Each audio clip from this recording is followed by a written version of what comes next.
Hello guys, welcome to MR education point. इस video में हम पढ़ने वाले हैं class 10th geography chapter number 1 resources and development. Resources and development जो चैप्टर है ना, वो थोड़ा सा लेंदी है, तो इसलिए हम इस वीडियो को इस चैप्टर को दो पार्ट्स में समझेंगे।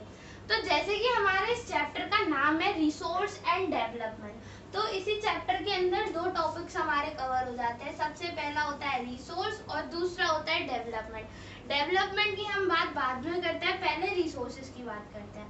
तो ये जो चीजें हैं, रिसोर्स होता क्या है? रिसोर्स यानी कि वो सारी चीजें जो कि हमारे पास अवेलेबल है, हमारे आसपास पाई जाती हैं।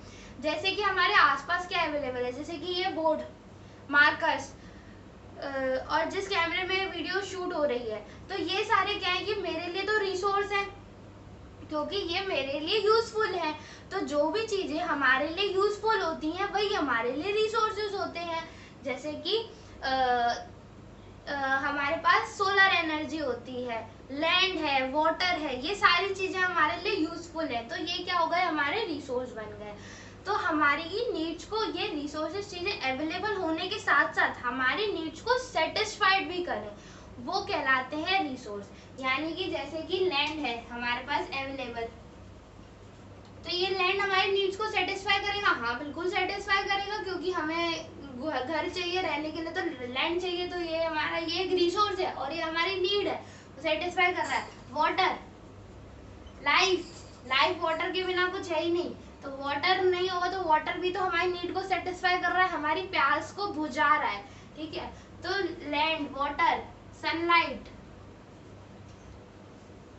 ये सारी चीजें और भी बहुत सारी चीजें हैं। ये तीन चीजों का बेसिकली एग्जांपल लेते हैं कि ये तीनों चीजें हमारे पास अवेलेबल हैं और ये हमारी नीड्स को सेटिस्फाई भी कर रहे हैं, तो ये तीनों क्या कहलाए जाएंगी, हमारे लिए रिसोर्स कहलाई जाएंगी। ये अवेलेबल होने के साथ साथ हमारी नीड्स को सेटिस्फाई करने के साथ साथ ये तीनों चीजें टेक्नोलॉजिकली एक्सेप्टेबल,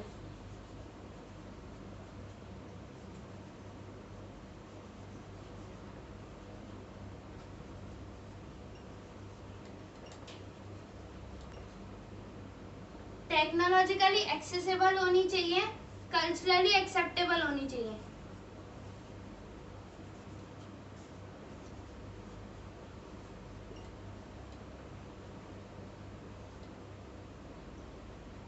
और इकोनॉमिकली फेसिबल।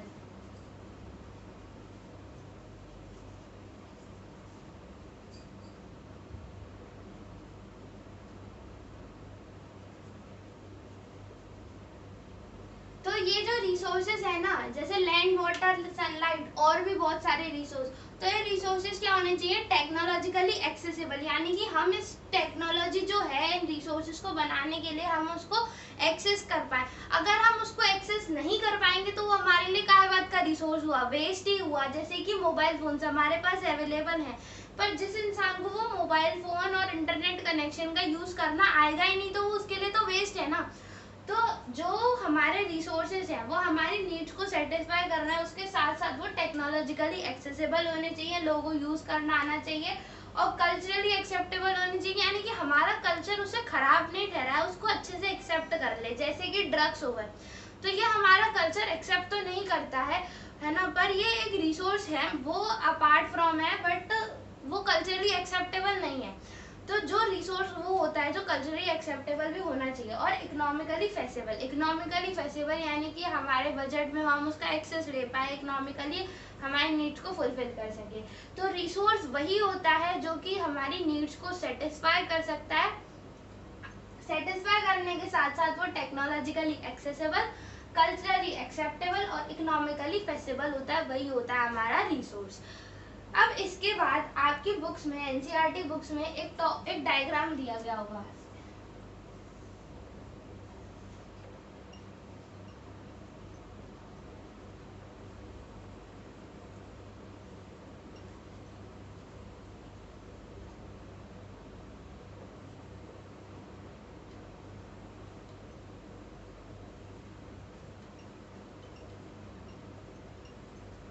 तो ये ऐसा कुछ आपकी बुक्स में डायग्राम दिया गया होगा। तो ये बताता है कि ये जो टेक्नोलॉजी और नेचर और इंस्टीट्यूशंस है, ये तीनों ना इंटरडिपेंडेंट है, मतलब एक दूसरे के ऊपर डिपेंडेंट है। और इसका यूज कौन करता है? ह्यूमन बीइंग यूज करता है। तो ह्यूमन बीइंग क्या करता है? टेक्नोलॉजी और नेचर, इन दोनों का यूज करके क्या फॉर्म करता है? इंस्टीट्यूशंस को फॉर्म करता है।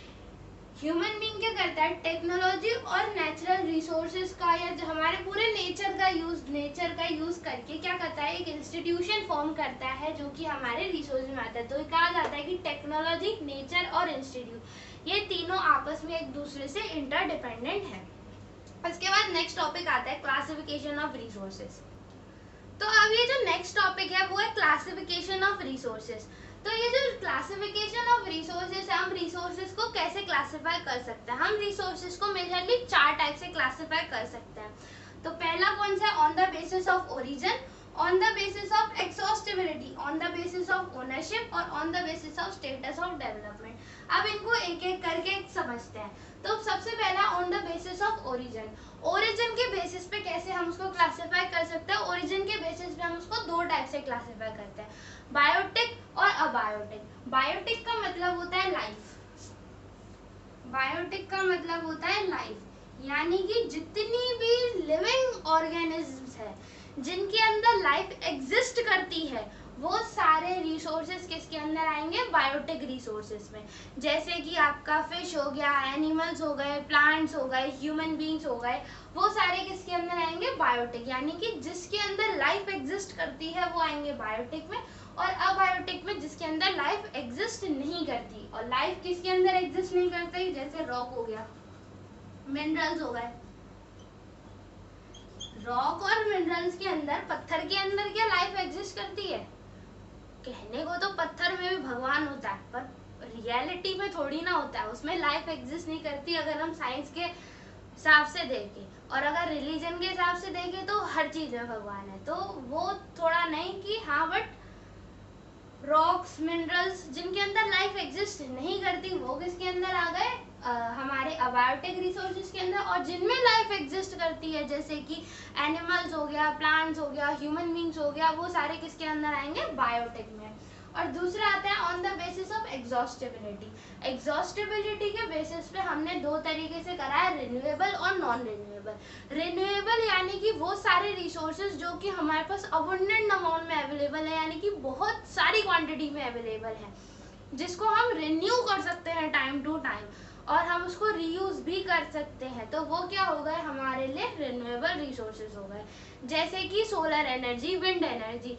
धूप बहुत सारे अमाउंट में अवेलेबल है, हवा बहुत अमाउंट में अवेलेबल है, इसको हम बार बार यूज कर सकते हैं और ये कभी नहीं खत्म होने वाले हैं। ठीक है, तो ये क्या होते हैं? रिन्यूएबल रिसोर्सेज होते हैं। और नॉन रिन्यूएबल रिसोर्सेज कौन से होते हैं? जो रिसोर्सेज कुछ ही टाइम, कुछ ही अमाउंट में अवेलेबल है और इनको बनने में लाखों हजारों साल लगते हैं, तो वो क्या होते हैं? Non renewable. रिन्यूएबल में जैसे आपका आ गया विंड, सनलाइट, ठीक है। और नॉन रिन्यूएबल के अंदर आ गए, नॉन रिन्यूएबल में हमारे जैसे कि आपका आयरन, कोल, पेट्रोलियम, तो ये सारी चीजें किसके अंदर आ गई? नॉन रिन्यूएबल में, क्योंकि इनको बनने में लाखों हजारों साल लगते हैं। रिन्यूएबल यानी कि जो कि अबंडेंट अमाउंट में अवेलेबल है, और वो हो गए आपके विंड, सनलाइट। और नॉन रिन्यूएबल जो कि जिनको फॉर्म होने में मिलियंस ऑफ ईयर लग जाते हैं, वो नॉन रिन्यूएबल।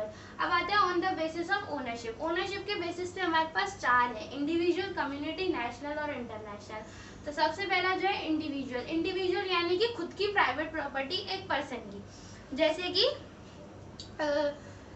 जो एक किसी की प्राइवेट प्रॉपर्टी, जैसे कि आप सबके फैमिली मेंबर्स हैं, आपके फादर हो गए, तो आपके फादर का जो हाउस होगा वो उनकी खुद की प्राइवेट प्रॉपर्टी होगी, उस पर किसी और का राइट नहीं होगा। ठीक है, तो ये क्या है? जो एक इंसान खुद अपनी प्रॉपर्टी को ओन करता है वो उसकी प्राइवेट प्रॉपर्टी होती है, यानी कि उसे इंडिविजुअल रिसोर्स कहते हैं। कम्युनिटी ओन यानी कि खुद पूरी एक कम्युनिटी उस पर, जैसे कि है ना, प्लेग्राउंड हो गया, पार्क्स हो गया, पॉन्ड हो गए, तो उस पे एक पर्टिकुलर इंसान का थोड़ी ना हक है, पूरी कम्युनिटी का हक है, तो वो किसके अंदर आ गया? आपका कम्युनिटी ओन में। उसके बाद आते हैं नेशनल और इंटरनेशनल। नेशनल रिसोर्सेज जो कि हमारी स्टेट गवर्नमेंट या सेंट्रल गवर्नमेंट ओन करती है, वो सारे रिसोर्सेज। और इसको एक और ये है कि जैसे ये मान लीजिए हमारे इंडिया है ना, सपोज करना कि ये हमारा इंडिया है, तो हमारे इंडिया के आसपास हर जगह ओशन ही ओशन है। तो ये जो ओशन का एरिया है ना 12 न्यूलैटिक माइल्स के अंदर का, कितने का? 12 न्यूलैटिक माइल्स यानी कि 22.2 किलोमीटर तक का जो एरिया है हमारे इंडिया से हमारे ओशंस में, वो सारा एरिया किसके कंट्रोल में आता है? स्टेट और सेंट्रल गवर्नमेंट में, यानी कि वो नेशनल रिसोर्सेज का पार्ट है। किसका पार्ट है? नेशनल रिसोर्सेज का। और इसके बाहर आने वाला जितना भी एरिया है पानी का, वो क्या है? इंटरनेशनल का है। तो जो नेशनल है उसको ओन और ऑपरेट कौन करता है? हमारी स्टेट या सेंट्रल गवर्नमेंट।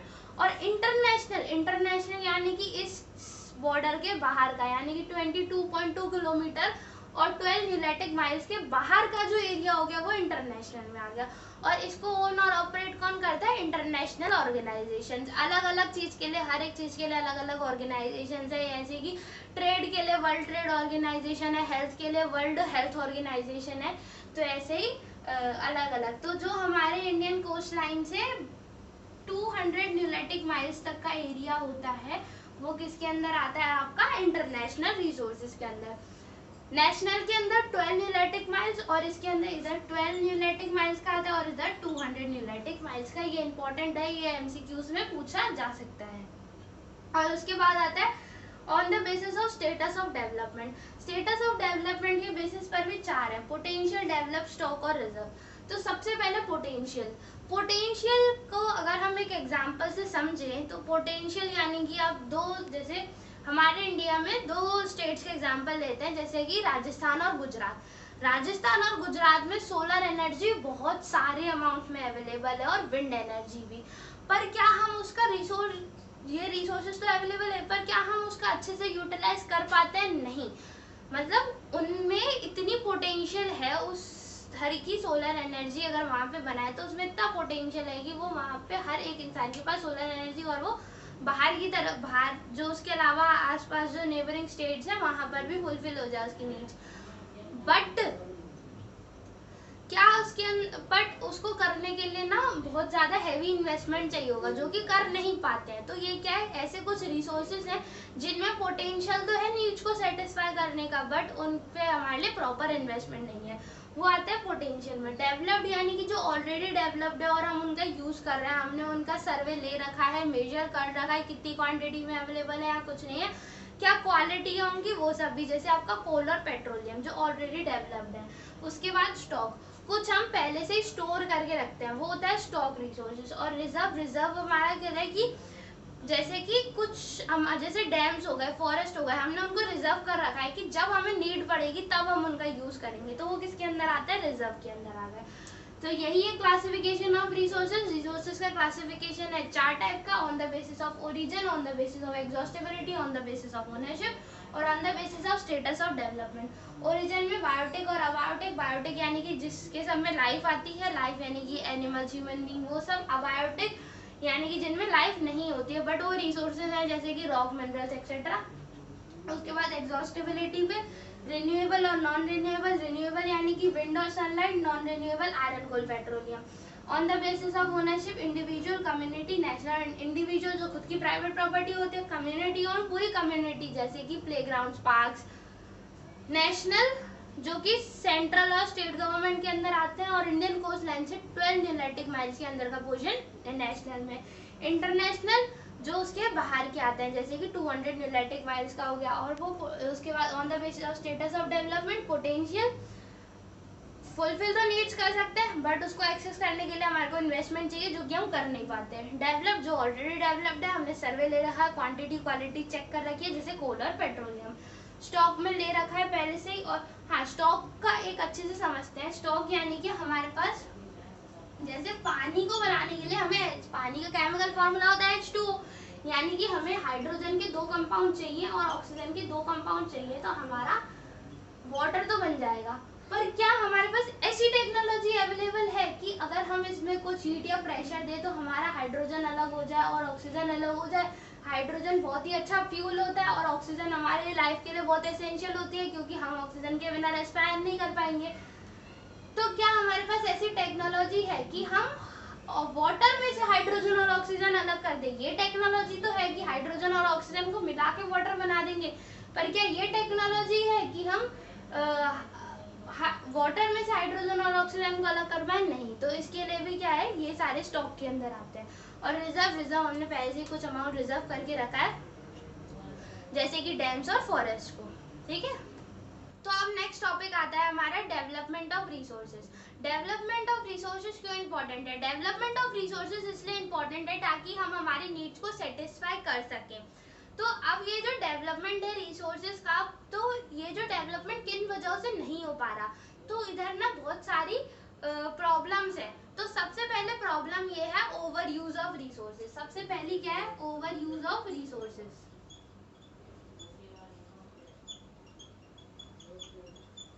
सेकंड आती है आपका इनइक्वल डिस्ट्रीब्यूशन।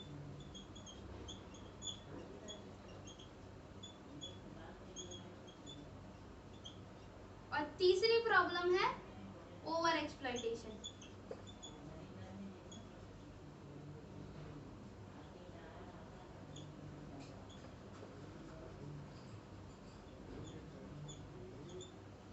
तो over use of resources, over use of resources यानी कि हम रिसोर्सेज का इतना ज्यादा यूज कर देते हैं जिस वजह से उनकी कमी होने लग जाती है। जैसे कि वाटर है, हमारे पास फ्रेश वाटर कम है, वाटर तो बहुत अवेलेबल है बट फ्रेश वाटर कम है, तो हम उसका अगर फालतू वेस्टेज करेंगे तो वो क्या है, ओवर यूज में आ जाएगा, जिसकी वजह से हमारे रिसोर्सेज खराब हो रहा है।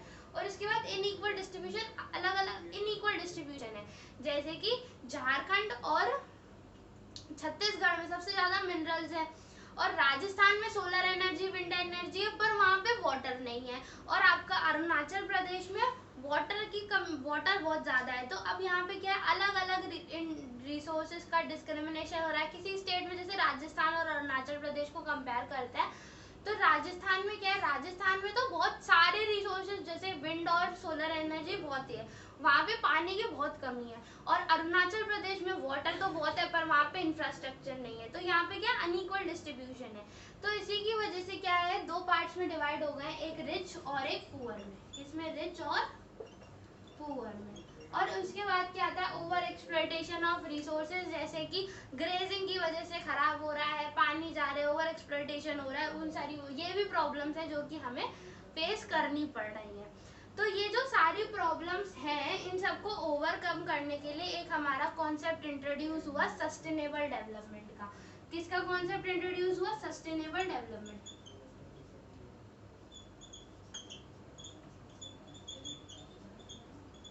सस्टेनेबल डेवलपमेंट क्या होता है?